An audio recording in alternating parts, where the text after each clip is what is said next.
Junmar Fajardo, iwinasiwas at ginawang tone-up game, ang Game 2 ng semis. Coach Ying, nagliliyab ng galit sa referee nang di matawagan ng foul. Adrian Knockham, iwinasiwas lang sa labas ng court si Jericho Cruz.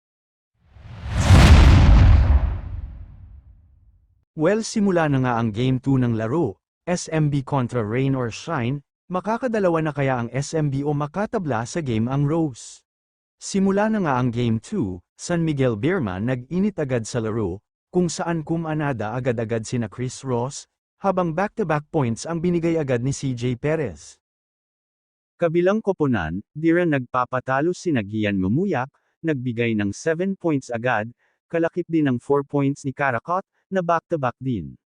Duntrolano, nagpasiklab naman ng Umar Ero at nakapagtala ng 5 points, dito na rin nakaabanti ng 7 puntos ang SMB. Bench player naman ng Ross, na si Adrian Knockham pinaglalaroan din ang depensa ni Terrence Romeo, at Mutau Tua, nagtapos nga ang first quarter, sa score na 23-21, lamang ng dalawa ang SMB. Junard Clarito, pinasakay sa ere ang tatlong defender na SMB, bagsak nga lang sa sahig inabot ng masundotan ni Jerenting.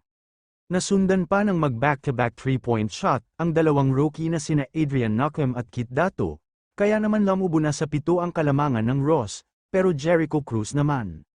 Matinding bawi din, kasama mapa sina Terrence Romeo, nagpaparamdam na din si Super Marsho na kumanada ng back-to-back 3-point shot, at CJ Perez naman nagkakaroon na ng double-digit score, kaya matapos ang second half, 53-45 ang kanilang score.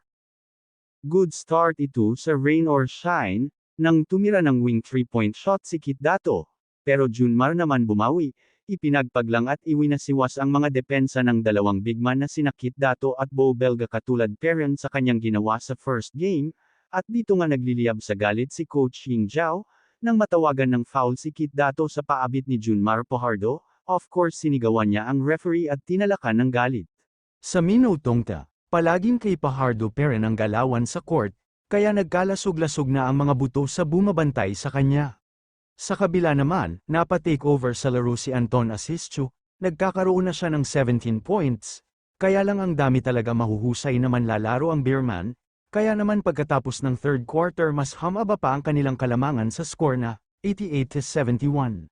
Final quarter, ang tibay ng samahan ng mga Beerman, nakita kaagad ni Romeo si Jericho sa loob kaya naman pasok kaagad ang bola, pinapahinga na nga sa SMB si Fajardo kung kaya bumanat din at nagpapakitang gilas kaagad si Mutau Tua.